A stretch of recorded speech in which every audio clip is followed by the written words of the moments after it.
Hoy nos toca ver el capítulo 14, párrafo 1, pero antes va a ser muy bueno el que podamos repasar algunas cosas que hemos estado viendo. Desde el capítulo 10 de la Confesión de Fe, hemos estado viendo cómo es que Dios aplica la redención en sus escogidos. ¿Cómo es que Dios aplica la redención en sus escogidos? ¿Cómo es que aquello que Cristo logró con su vida, con su muerte, con su resurrección, se vuelve una realidad en cada uno de los elegidos? Esto es lo que se conoce como el Ordo Salutis, es decir, el orden de la salvación. El paquete de la salvación que recibimos en Cristo implica varios elementos que podemos distinguir y que llevan un orden lógico. Ya hemos visto en los capítulos anteriores lo que es el llamamiento eficaz en el capítulo 10. Hemos visto la justificación en el capítulo 11. Se habló de la adopción en el capítulo 12 y se terminó la semana pasada con respecto a la santificación, capítulo 13. Ahora en este capítulo 14 y en el 15 se trata el tema de la conversión, que involucra básicamente dos aspectos, que es la fe y el arrepentimiento. Ahora bien, dentro del orden lógico de la aplicación de la redención, podemos preguntarnos ¿en qué momento sucede la conversión? ¿En qué momento sucede la conversión? La conversión sucede después de que la persona ha recibido el llamamiento eficaz y la regeneración.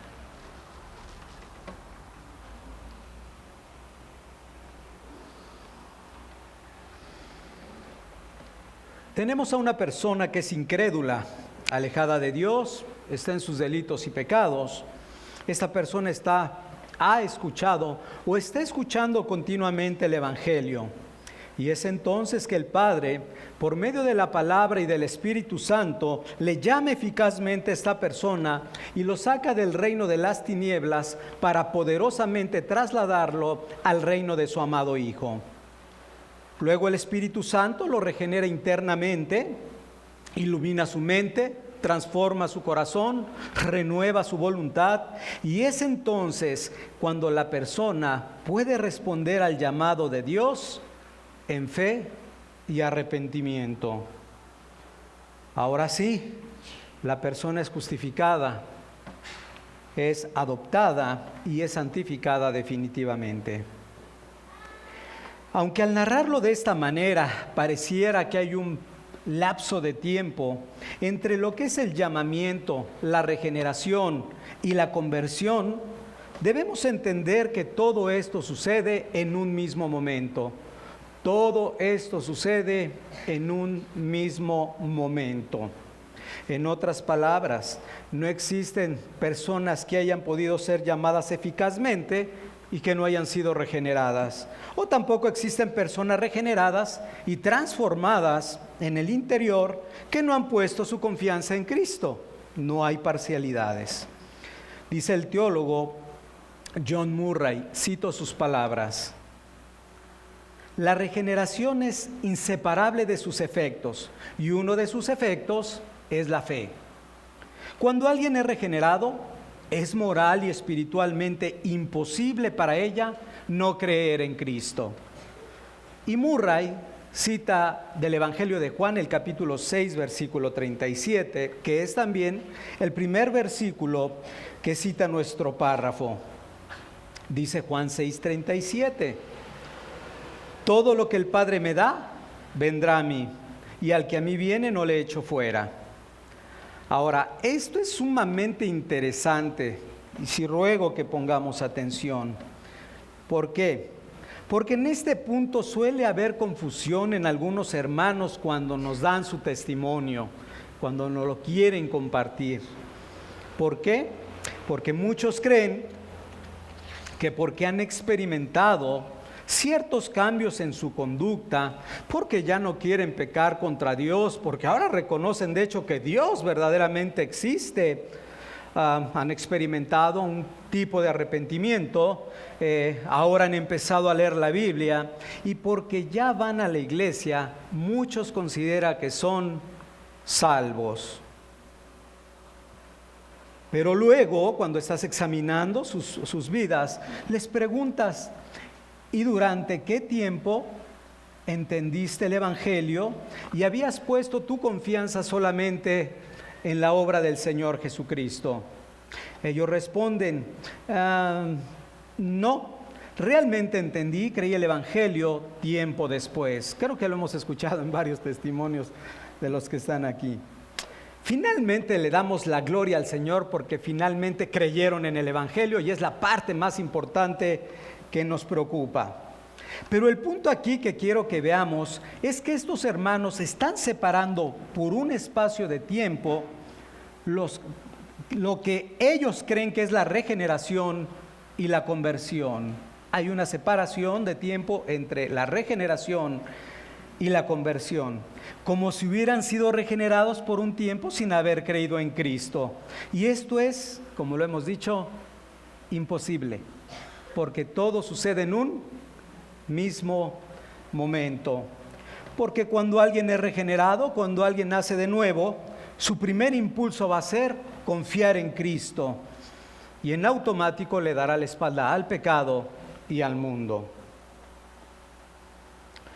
Así que en el orden de la salvación viene primero el llamado eficaz, luego la regeneración que nos va a capacitar para poder atender al llamado, y es entonces que vamos a poder responder en fe y en arrepentimiento. En fe y en arrepentimiento. Estos dos siempre van a ir de la mano, siempre van a ir juntos, como un par de hermanos gemelos, o bien como dos lados de la misma moneda en la conversión. Todo este contexto era muy importante para continuar con nuestro párrafo. Vamos a leer el párrafo 1 ahora del capítulo 14. Capítulo 14, párrafo 1.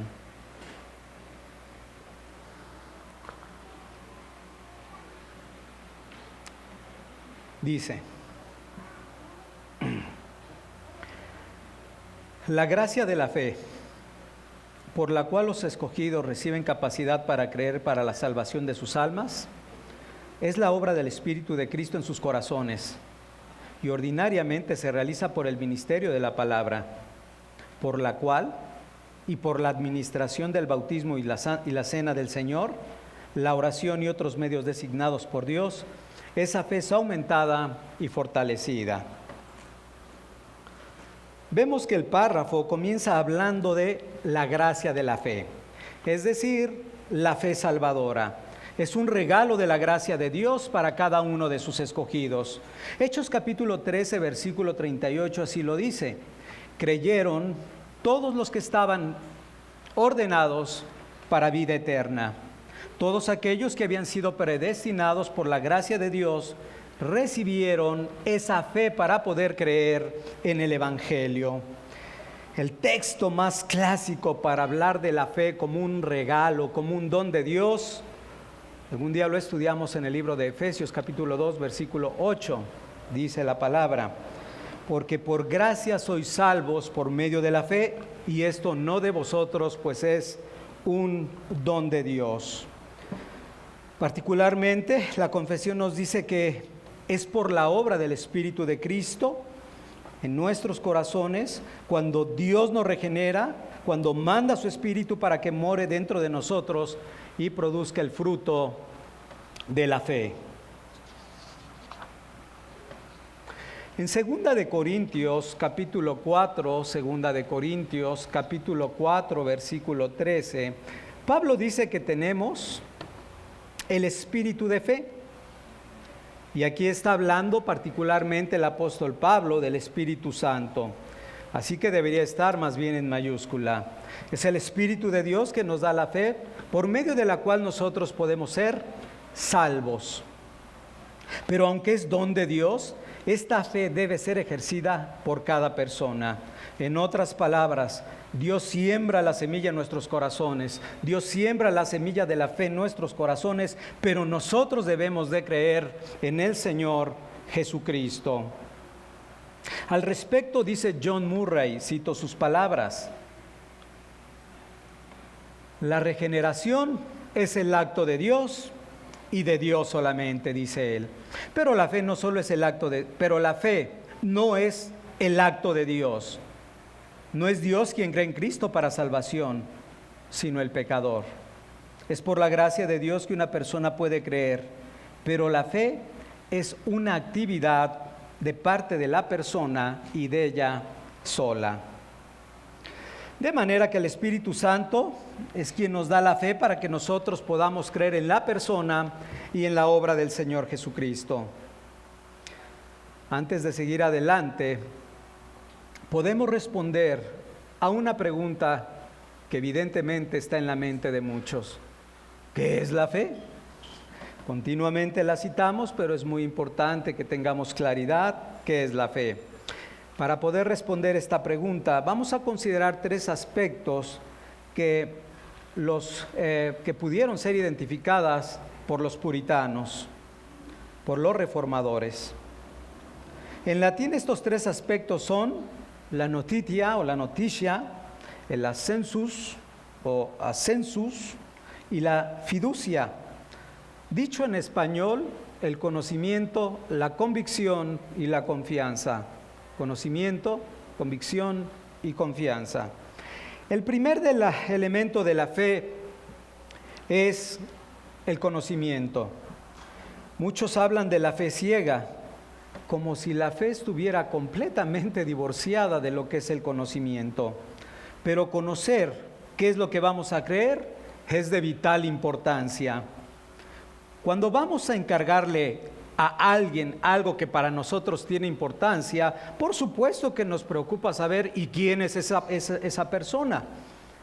Con respecto a nuestra salvación, también esto es una verdad. Debemos saber quién es Cristo, qué hizo, cuál es el propósito de su obra y el poder que tiene su obra para salvar a los pecadores. Esto no quiere decir que al principio vamos a poder entender las profundidades de la persona y de la obra del Señor Jesucristo, pero sí es indispensable conocer el Evangelio, al menos en su sentido más básico. Ahora bien, muchas personas han oído hablar del Señor Jesús, muchas personas han escuchado que Cristo Jesús vino al mundo para morir por pecadores. Cada vez que se predica el Evangelio a un incrédulo, recibe este conocimiento que es básico para que él pueda creer. Pero no solo es necesario conocer lo que hizo Cristo, sino es necesario estar completamente de acuerdo en su mensaje. Es necesario también estar de acuerdo en su mensaje. Y ese es el segundo elemento que indicaron los reformadores. El ascensum, o lo que decíamos, la convicción.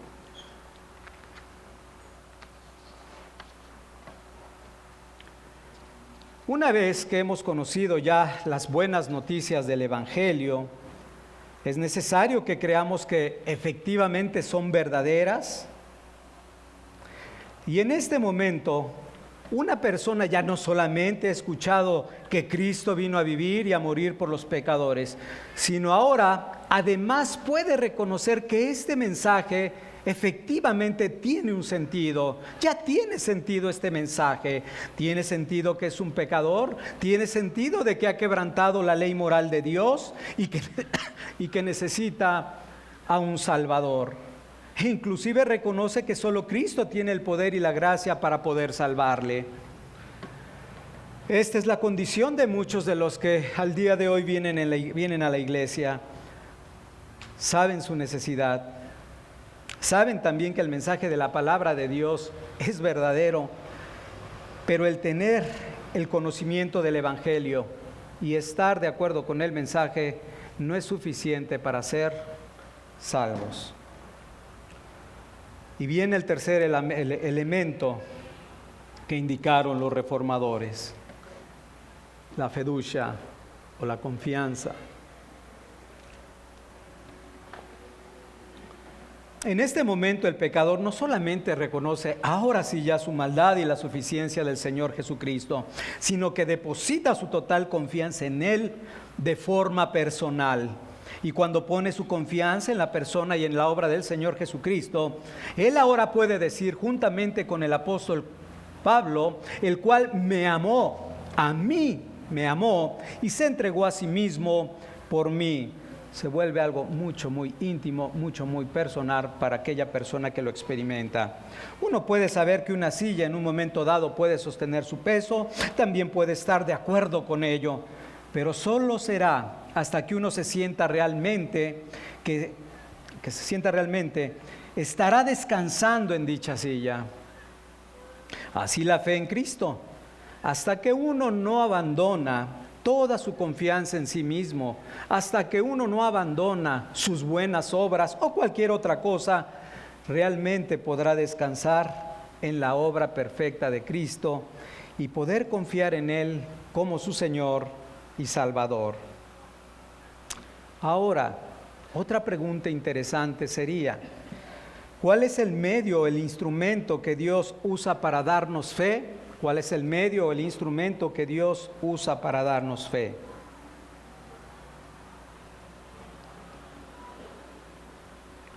Dice la confesión, si la tienes a la mano más adelante, que es, cito, ordinariamente por el ministerio de la palabra. Es ordinariamente por el ministerio de la palabra. En otras palabras, por el ministerio de la predicación. Uno de los teólogos que redactaron esto, llamado Anthony Burgess, dijo que el ministerio fiel de la palabra es el medio seguro y ordinario para la conversión de los hombres malos de sus caminos. Y esto es muy importante porque nos muestra el papel central que juega la predicación de la palabra. Otro puritano dijo que donde la palabra de Dios no es expuesta, predicada y aplicada, el pueblo perece. Algunos podrían preguntarse, ¿no puede Dios usar otros medios para dar la fe?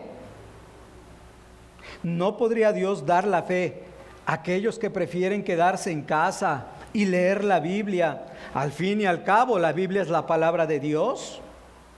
O quizás ¿no podría ser por medio de la Biblia y algún otro libro cristiano? Muchos hoy en día son así. Prefieren en su casa abrir el YouTube y ver finalmente un sermón. Este problema no es nuevo, nada nuevo debajo del sol. Miren lo que dijo uno de los miembros que redactaron este párrafo, particularmente este párrafo. Y recuerda que en aquellos tiempos no tenían internet. Decía él, ¿no podemos sentarnos en casa y leer un buen sermón? ¿No podemos quedarnos en casa y leer un buen sermón? No, fue la respuesta. La gran ordenanza es la predicación de la palabra. La Escritura dice que la fe viene por el oír, no viene por el leer. Cita del teólogo que participó en este párrafo. Entonces, aquí nos está diciendo que Dios no está diciendo que Él no pudiera obrar por otro medio, como pudiera ser leer algún tratado o algún sermón en internet, como inclusive lo hemos escuchado en el testimonio de alguien.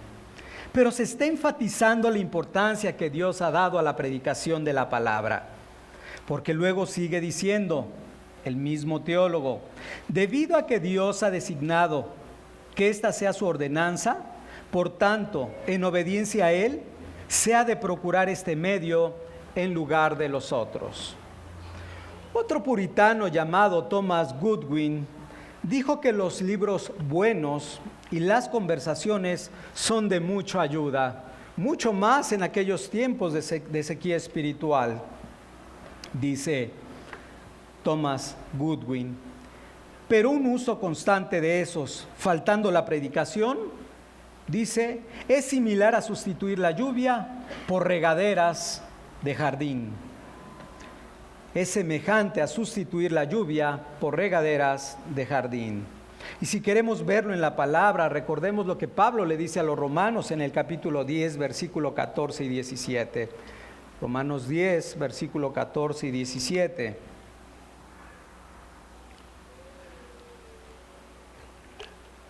Que dicen, ¿cómo pues invocarán a aquel en el cual no han creído?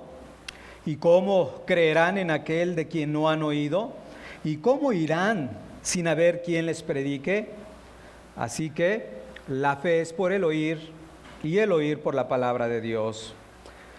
Así que el Espíritu Santo obra en nosotros la fe salvadora ordinariamente por medio del ministerio de la predicación. Y no solamente nos da la fe salvadora por este medio, sino que sigue siendo un medio para aumentar y fortalecer nuestra propia fe, como lo dice la confesión.